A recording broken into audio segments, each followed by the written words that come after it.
Well, we run like a swim school group that does almost 3 million in revenue and 130 staff and more than 2,000 or about 2,000 kids enrolled. So there's a lot of shit that needs to get done. When I started, I had no idea about making sure that I got things done on time. Yeah. I think I tried to rely on having everything in my brain and having a mental memory of, okay, 3 people have asked me to do these 3 different things. Now I've got to remember to make sure they get done. And that was not good.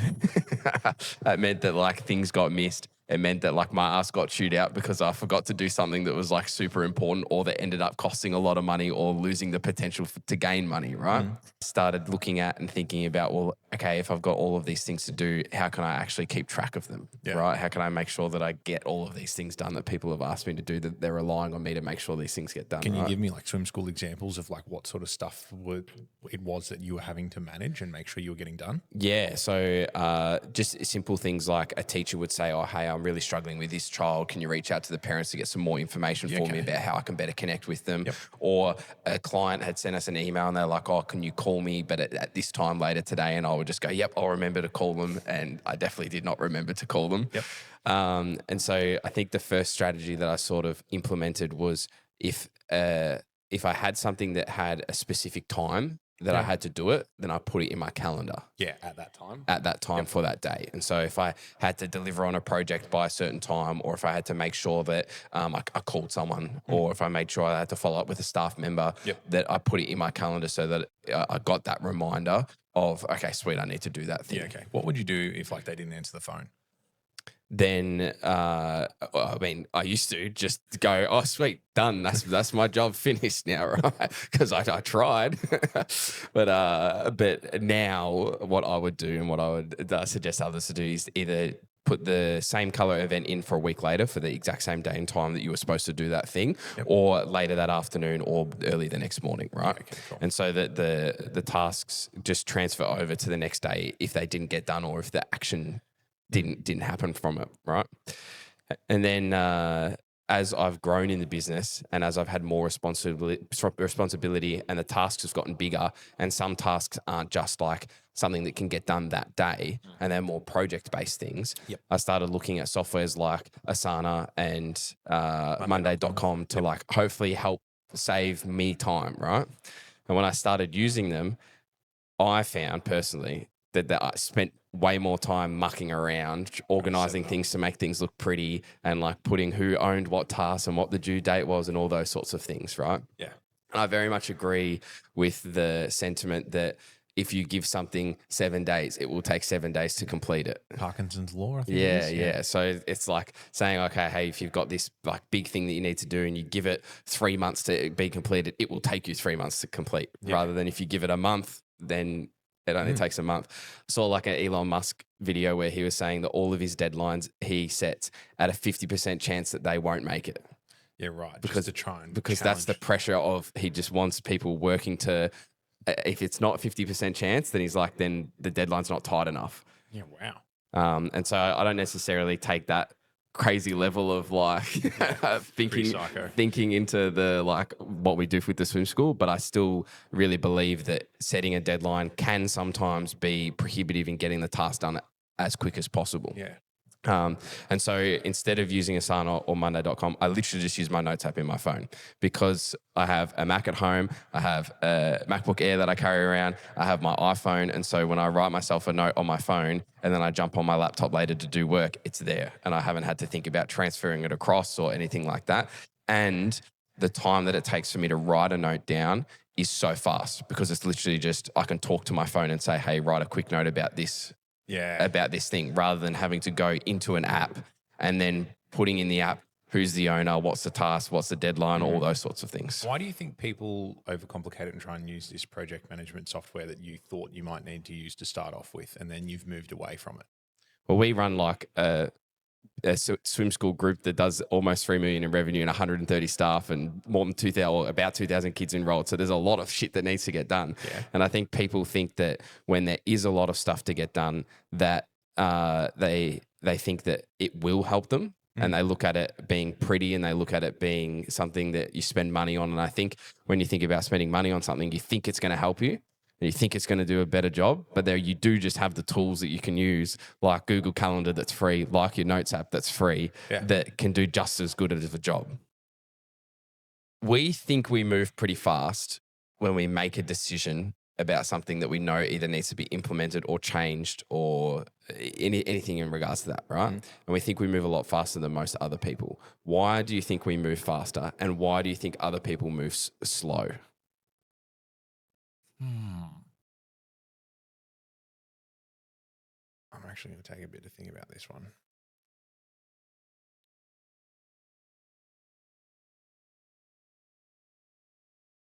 We move faster because we see that there's one thing at any point that's limiting the business.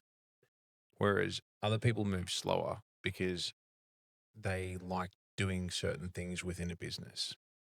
So when it comes to business ownership, people typically get into business ownership because they were really good at the technical skill and they don't want to be told what to do.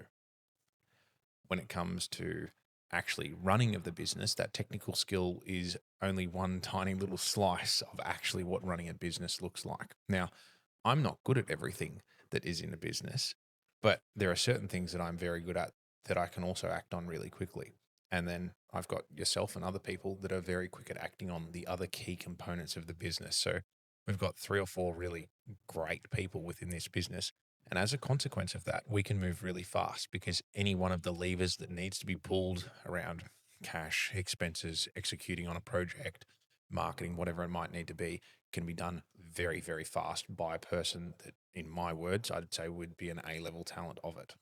And that is why we move quickly. Whereas other people, their realm of competency, they're only a C player in certain things. And at times when that certain skill is required to grow the business, they just fart ass around with it. So they can't actually move very quickly on it because they're not very effective. And then they keep doing the things that they enjoy doing.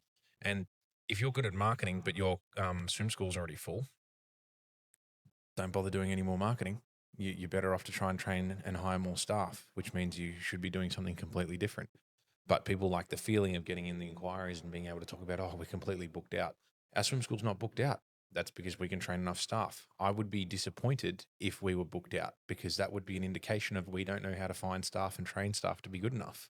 And I've seen a lot of swim school owners that wear it as a badge of honor. Oh my gosh, I'm booked out. Well, it obviously means you either don't know how to raise your prices so that you can reinvest into more staff, or you just don't know how to train and retain staff. So the reason that we're faster is because we have more clarity on what's the one thing that we need to work on. We're faster also because we understand the importance of speed as well. Like, you and I are young, but we don't want to be doing this stuff at 60 years of age. We want to grow the business and to be able to grow with the business. I could not think of anything worse than doing the exact same thing for my entire life. I want to understand what the constraint of the business is and then be able to move up the rungs of swim school ownership as the business gets bigger and we take on more swim schools. Doing the exact same thing over and over again for 40 years would be just hell for me. So I have to move quickly. Otherwise, I'm just going to repeat the same thing over and over again. And that's because inherently staff will turn over and customers will leave. So if you can get things to happen in 1 day instead of 7 days, you're moving at a speed of 7 times faster than other people. And that means that the amount of customers that are dropping off or the amount of staff that are leaving because they're going off to uni or because the kids have graduated the swim school is cut into 1/7. So you're just moving so much quicker as you grow. And then the other reason that we see other people do things slowly is because they're doing what's comfortable, not what's uncomfortable or what's needed. Yeah, so there's a couple of things in that. There's people will do what they have to do that's on their job description that gets management off their back because we're such a flat organization and you and I are across everything. We only care about making sure that the things that are getting done that reduce the risk of the business and that continue to grow the business. That's it.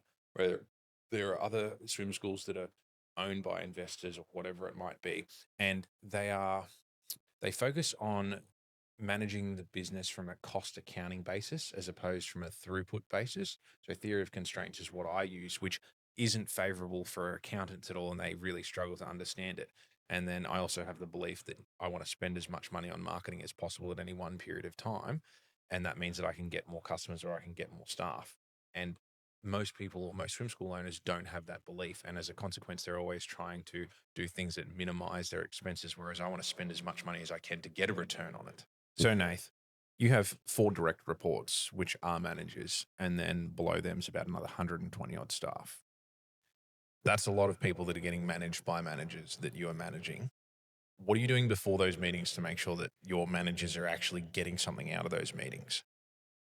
Well, I definitely have been the person that made the mistake of not preparing very well for the meetings. And so now I prepare quite a bit for my meetings. And so I think that the mistakes that I made in the past that meant that I couldn't do a good job preparing was that I didn't have really clear notes from the previous meeting.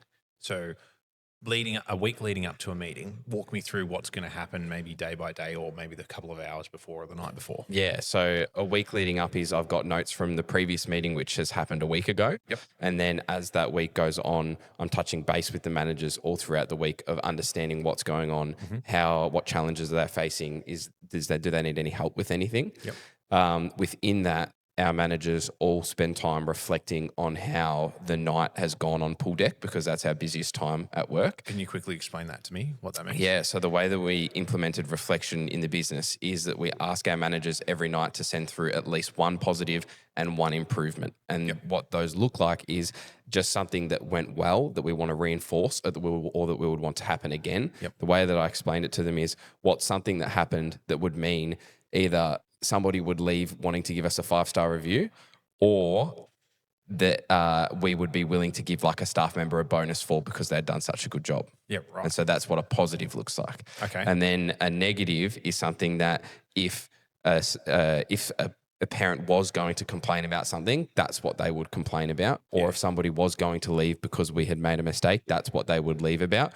Or if we were going to give some feedback to a staff member, or if something was to change within the business, or if we needed to make some drastic process or system change, that would be a negative. Yeah, cool. And so they send those through every single night throughout the week. So not only do I have my previous meeting notes from the week before, I have the touch points from speaking to them throughout the week on what they're going through and what their challenges are. And then I also have the data from what have they thought was something that was positive and something that could be improved each night. And so some of our managers send through 2 or 3 positive and improvements, and one of our managers sends through like 10 of each, which is great because it's like heaps of information because I'm not on pool deck all the time to see what's going on.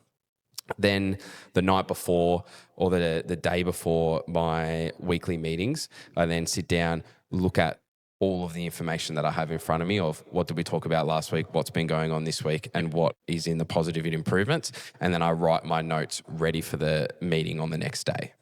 Yeah, okay, right. Can you give me an example of what your notes might look like for the meeting on the next day?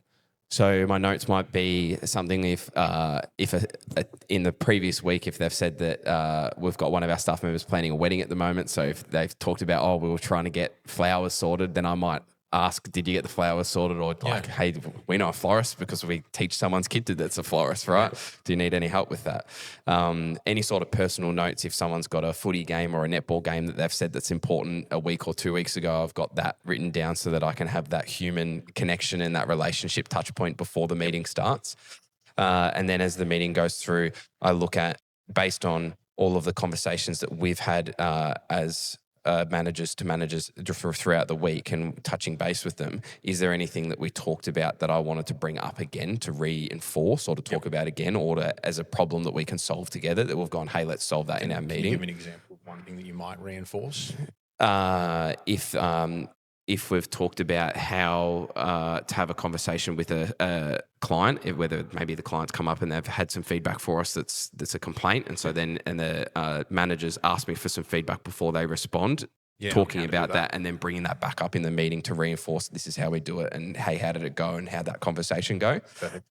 And then looking at the positive improvements and specifically looking at what from the positive improvements needed actions. So if we've noticed, okay, a team member in the pool hasn't been doing their job as best they can, did we actually have a conversation with that team member? And then what did that conversation look like? And then have we seen that team member since? And then has their behavior changed? And so that might be some notes that happen across a couple of weeks. It might not just be 1 week, but that's an example of when I'm looking at the positive and improvements. What am I pulling from there to write down as my notes to then have the conversation with my managers? And then the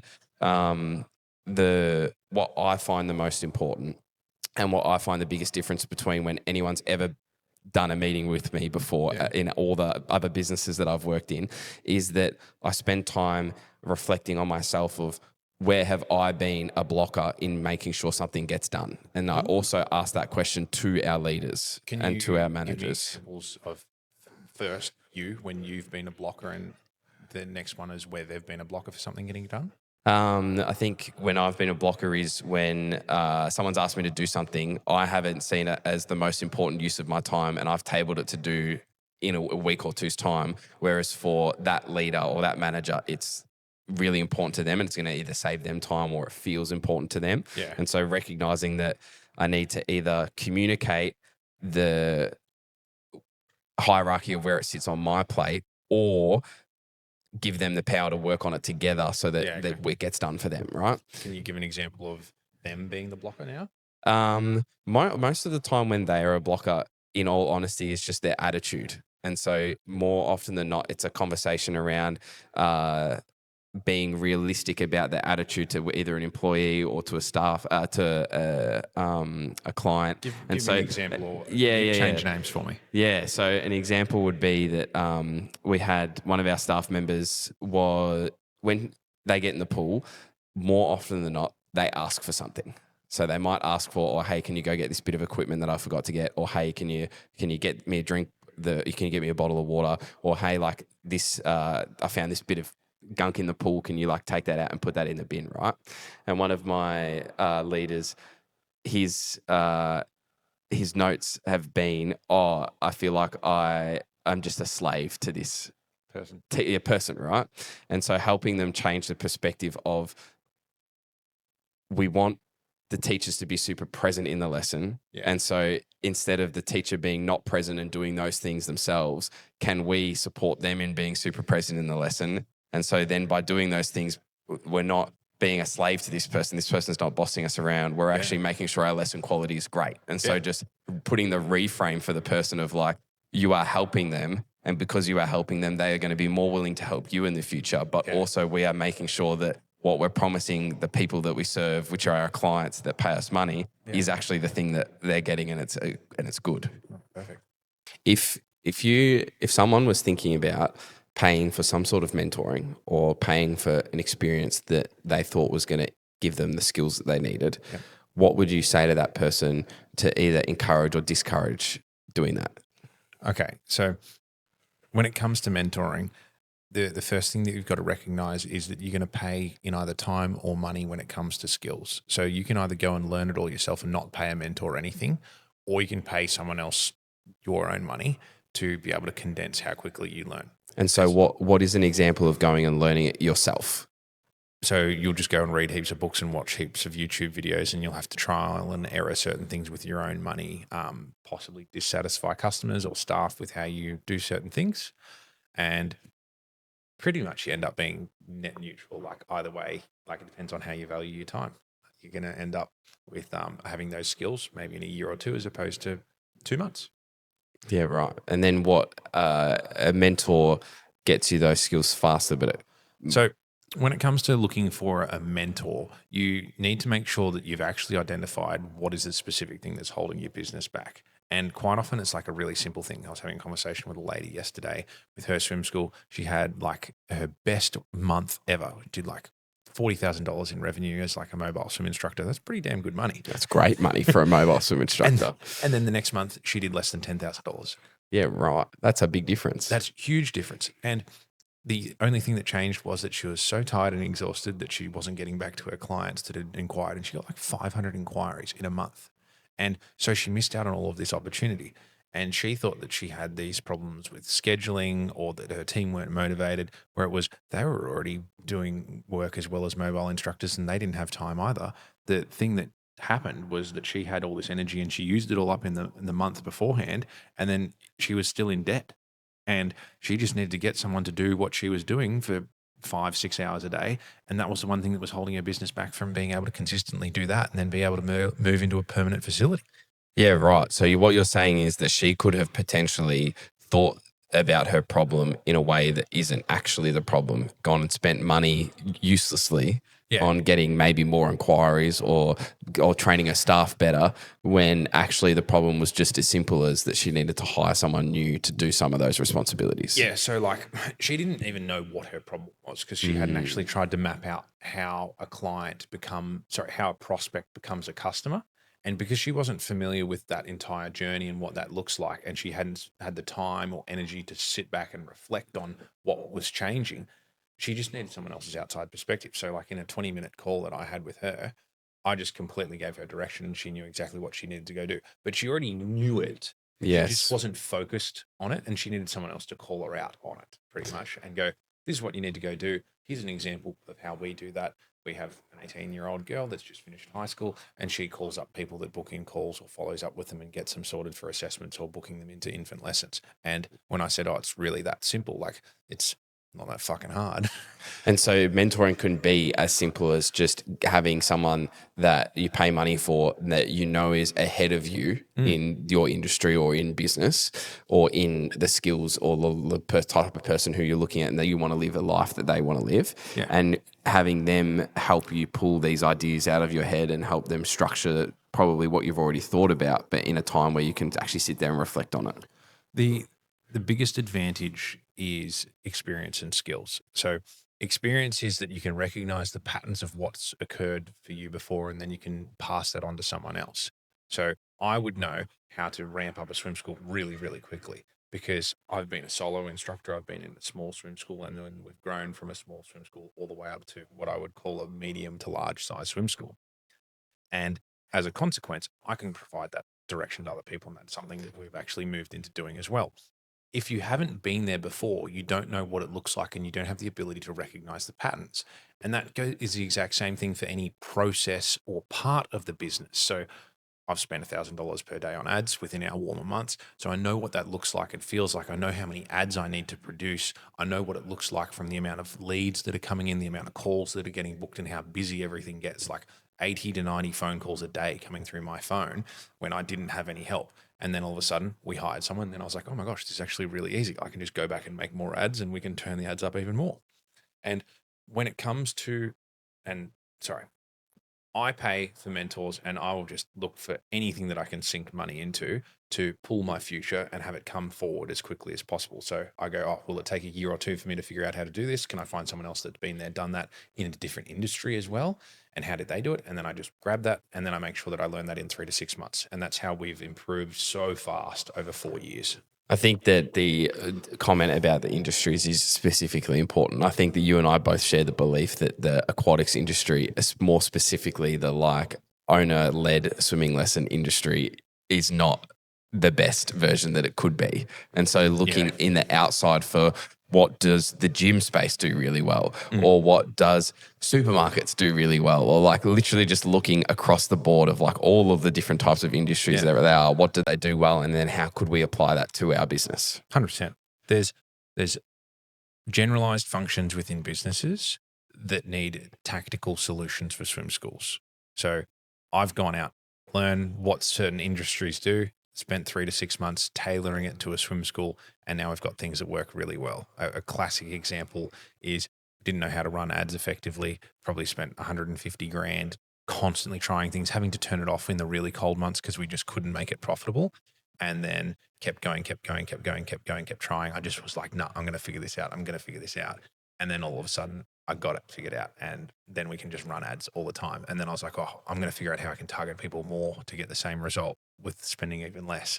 And then we cut our ad spend by like 75%, which is $300 a day within the colder months. And it'll be $700 a day within the warmer months. Like we keep on spending money to experiment, to learn faster. And when it comes to mentorship that I've looked for, that's all I look for from other people is how can I take what you've learned and done and just pull it into my life and my business really fast. And that's what I'm looking to offer for other swim school owners as well. Yeah. And I think the flip side of that, which we're both doing right now, is we are trying to mentor other people to get even better at the skills that we currently have. Like I know you're looking at mentoring other swim schools to help them figure out where are their constraints and then how can they grow their business. I'm looking to mentor other leaders and managers because I want to become a better manager of managers. And so the easiest way to do that is to manage more managers and practice, right? So there's the flip side to it of developing the skill in a different way as well. Yeah.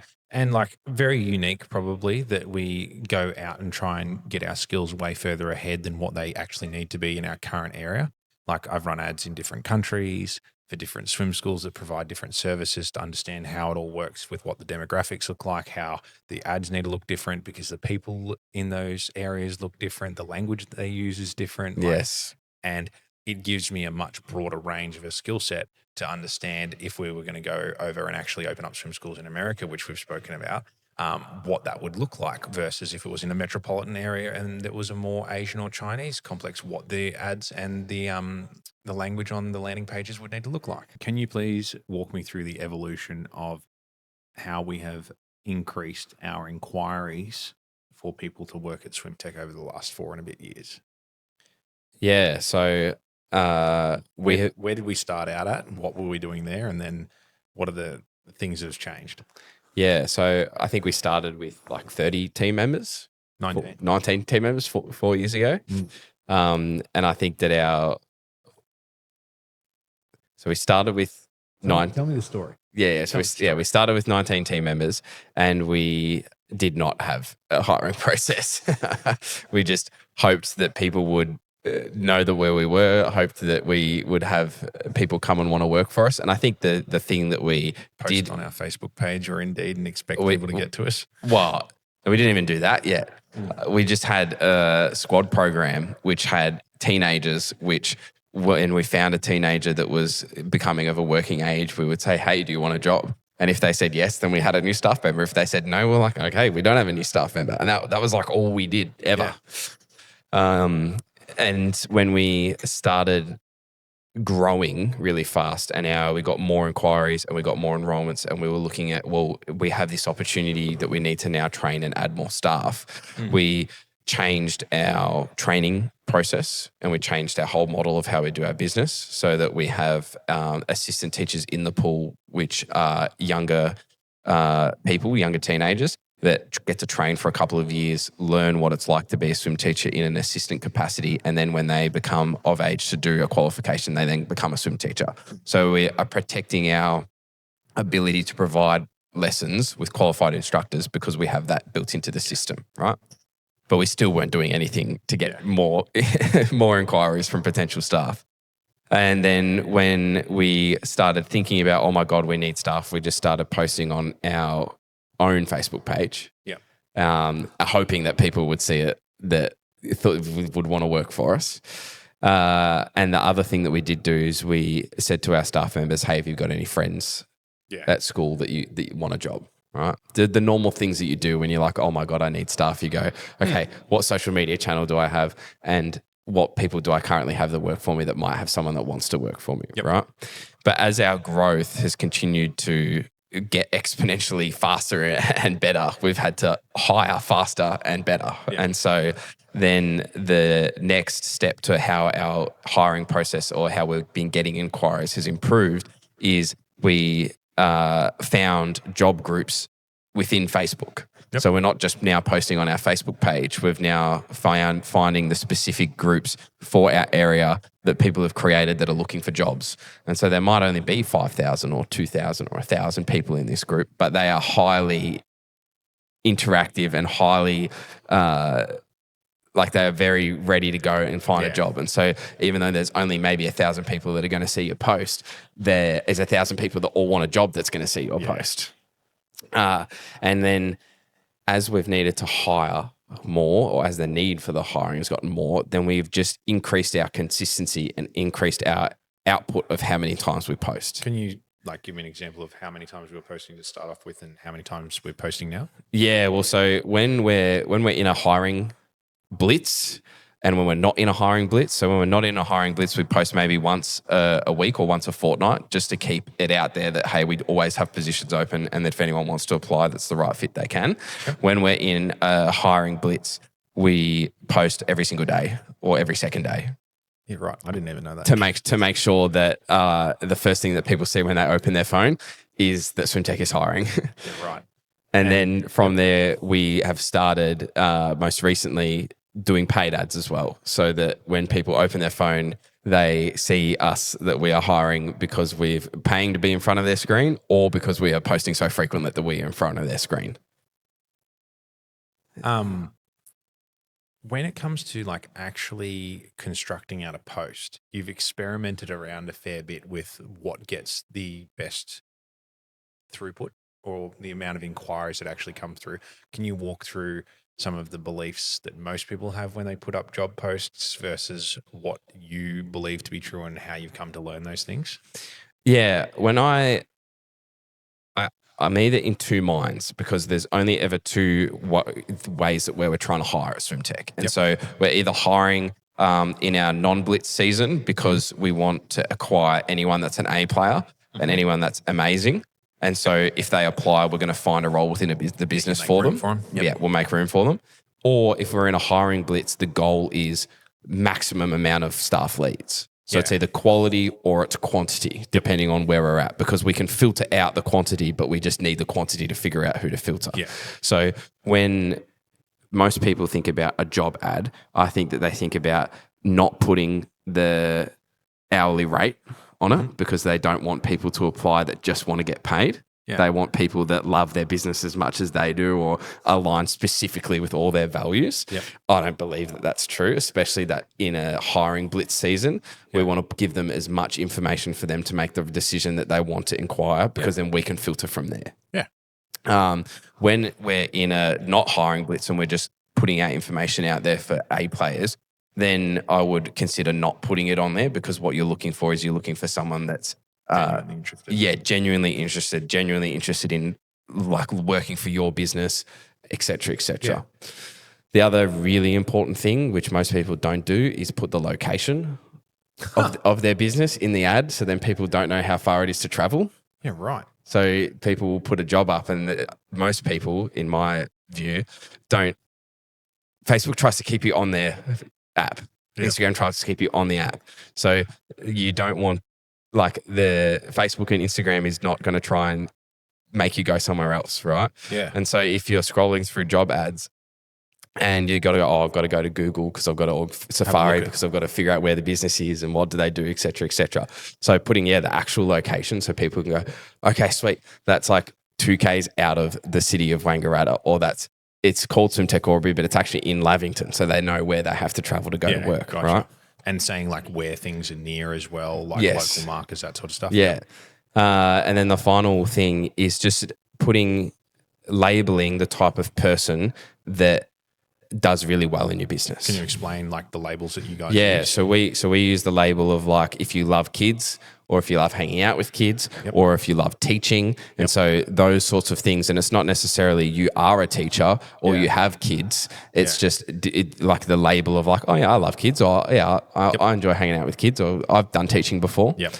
And so those are the three main things that I use when I'm thinking about crafting a post that's going to get inquiries, which is put the hourly rate, put the specific location, and then label the type of person that you want to apply.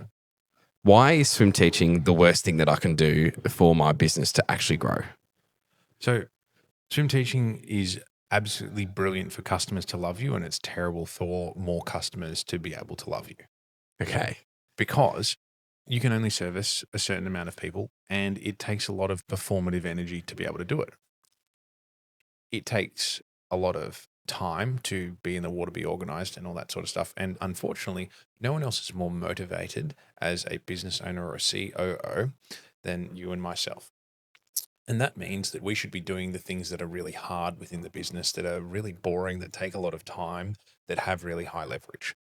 Swim teaching is very transactional. Someone comes in, they give you a little bit of money, nominal, and then they leave. Versus training a swim teacher to teach well. Once you've trained them over 3 or 6 months, they might have another 2, 3, 4 years of their life in them as a swim teacher, and they will continue to make money for you thereafter. So teaching is terrible because you're just trading out your time for money. Teaching or training a teacher is brilliant. Having a system that's built out to train a teacher, or teaching someone how to train teachers, is even more and more high leveraged. Those are the things that you should do if you don't have enough capacity, if you're constantly having wait lists. If you don't have wait lists, then teaching would be the most useless thing ever to do, because you actually are not even being fully maximized yourself. You'd be better off figuring out how to get more clients, which is why I'm such a big believer in marketing and why you go and do all the hiring, because on one side, I get us more clients. On the other side, you get us more stuff. And then you and I just keep, and that's how we just keep on growing and growing. And so if someone has a swim school where maybe they've only got 1 or 2 staff members, or maybe they're the sole person themselves, and they are thinking that they want to grow their business, how do they know that they should? How do they know that they should grow their business? Yeah, how do they know that they shouldn't just be a swim teacher for the rest of their lives? How do they know that they should actually try and take some steps to get themselves out of the water? Okay, so you should only try and get yourself out of the water if that's actually what you want to do. Otherwise, you should just charge more and more as you become more in demand, and you use price as a function to curve your demand. That's it. So if you love swim teaching and you want to just do 38 hours a week or more of swim teaching, just continuously raise your prices and make sure that you're full the whole time. Yeah, and do a brilliant job. Yep. Like, make sure that you are delivering huge value on what you're charging, but make sure that the value always exceeds the price, and make sure that the price is trying to get up so that you're earning good money, if that's all you want to do. If you want to own a swim school and run a swim school, then you have to get out of the water, which means that you've got to get someone else in the water and train them with you to start off with. And you've got to make sure that people actually want to be with them. There's going to be some heartstrings that get pulled as well. No one will ever be as good as you. And you've got to be able to be comfortable with you've got to be comfortable with someone being 80 to 90% of what you are, and that still being really good, which means you have to level up to such a high standard and then be able to train people up to that high standard. Yeah. So the first step, if someone was like, hey, I want to grow my business, I actually want to turn this into something. Yeah. All I've been is a swim teacher, and I want to now go out on my own, or I've got my own sort of swim school that I do from a pool at someone's house or at my house. The first step that they should take is getting their first trainee. Yeah, you get a first trainee, and the best way to get your first trainee is you increase your class size by 1, and they help you do that as well. The extra income should not only cover that person's wages, but make you a tiny bit more extra as well. Yeah. And that's your very first step. But the step 0 is you've actually got to go, I want to be a business owner. I want to take on risk. I'm okay with feeling a bit uncomfortable. I'm okay with someone else doing things that I'm actually going to end up being liable for. And I'm cool with doing the admin and not being in the pool and doing this boring stuff and having to go and learn and do all these uncomfortable things that I've got no idea and about. I'm ready to make mistakes, and I'm ready to learn, and I'm ready to waste money and feel like I've wasted time as well. Yeah. You can't be an ostrich. You can't be someone who puts their head in the sand when something doesn't go well. If something doesn't go well, and like I've made some huge blunders over the last few years. We both have. Thousands of dollars of cost at various points in time. And as a consequence of that, we've got the scars to prove it, but you've got to be someone who can dust themselves off, and then they can just go again later that day or the next day and not let it affect the business. But if you're someone that's really emotional and you're right up and down, and I struggled with this a bit at the start of business, and I've been really good, I would say, over the last 12 months or so, and that's probably why the business has grown a fair bit more and doing much better. And you've got to be able to keep your shit together. Like, you can't be someone who doesn't have mental fortitude. And it's very, very tough being in business, and it's very lonely as well. People don't understand it. And sometimes you can put in all this effort and you end up being the least paid person out of everyone. But you sometimes also, if you get everything right, you end up being way better paid than everyone else. Yeah.